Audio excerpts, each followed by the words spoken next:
അല്ല ഗൈസ്, ഈ മഴയത്ത് മധുരം ഇഷ്ടപ്പെടാത്ത ആരും ഉണ്ടാവില്ല. അപ്പോൾ അതിന് വേണ്ടിയിട്ട് നമുക്ക് ചക്ക ഡിലൈറ്റ് എന്ന് പറഞ്ഞിട്ട് ഉണ്ടാക്കാം.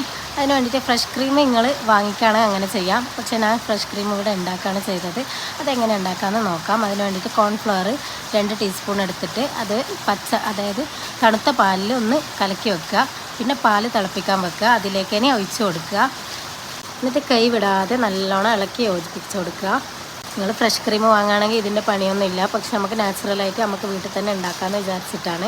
പിന്നെ അതിലേക്ക് വേണ്ടുന്ന പഞ്ചസാര ഞാനിപ്പോൾ 3 ടീസ്പൂൺ പഞ്ചസാരയാണ് ഇട്ട് കൊടുത്തിട്ടുള്ളത്. എന്നിട്ട് അത് നന്നായിട്ട് ഒന്ന് ഇളക്കി കൊടുക്കുക. അതിലേക്ക് ഇനി നമുക്ക് വേണ്ടത് ബട്ടറാണ്. അപ്പോൾ ബട്ടറും കൂടി ചേർത്താലാണ് ഈ ഫ്രഷ് ക്രീമിൻ്റെ ഈ ഒരു ടേസ്റ്റ് കിട്ടുള്ളൂ. അപ്പോൾ നല്ലോണം ബട്ടർ, അതായത് ഒരു പീസ് ബട്ടറാണ് ഞാൻ ഇട്ട് കൊടുത്തിട്ടുള്ളത്.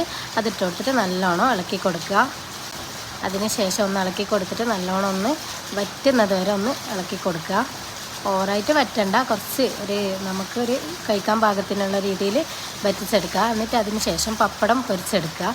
അത് നിങ്ങൾക്ക് എത്ര വേണോ അത്രയും പപ്പടം എടുക്കാം. പിന്നെ നമുക്ക് വേണ്ടത് ചക്കയാണ്. ചക്ക കൊണ്ടുള്ള ഐറ്റംസ് ആണല്ലോ ഇത്. അപ്പോൾ ചക്ക നല്ലോണം ചെറുതായിട്ട് പഴുത്ത ചക്ക മുറിച്ചിടുക. നിങ്ങൾക്ക് ആവശ്യമുള്ള പഴുത്ത ചക്ക എടുക്കാവുന്നതാണ്. ഞാനിപ്പോൾ ഇത്രയും ചക്ക എടുത്തിട്ടുണ്ട്. പിന്നെ ഒരു പാൻ അടുപ്പത്ത് വെച്ച് അതിലേക്ക് പഞ്ചസാര ഇട്ട് കൊടുക്കുക. എന്നിട്ട് ഈ ചക്കയും കൂടി ഇട്ട് കൊടുത്തിട്ട് നല്ലോണം ഇളക്കി യോജിപ്പിച്ച് കൊടുക്കുക. ഇനി ഒരു ബൗൾ എടുത്തിട്ട് നേരത്തെ മാറ്റി വെച്ച പപ്പടം പൊരിച്ചതും അതൊന്ന് നല്ലോണം പൊടിച്ചിട്ട് കൊടുക്കുക. പിന്നെ ഈ ചക്ക ഇങ്ങനെ ആക്കി വെച്ചതും അതിലേക്ക് ഇട്ട് കൊടുക്കുക. ഇതൊക്കെ കുറച്ച് തണുത്തതിന് ശേഷം ആക്കുന്നതാണ് നല്ലത്. ഞാൻ പിന്നെ പെട്ടെന്ന് ഉണ്ടാക്കിയതാണ്.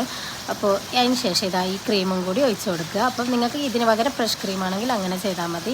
ഇനി നല്ലോണം ഇളക്കി യോജിപ്പിച്ചാൽ നല്ല ചക്ക ഡിലൈറ്റ് റെഡിയായി.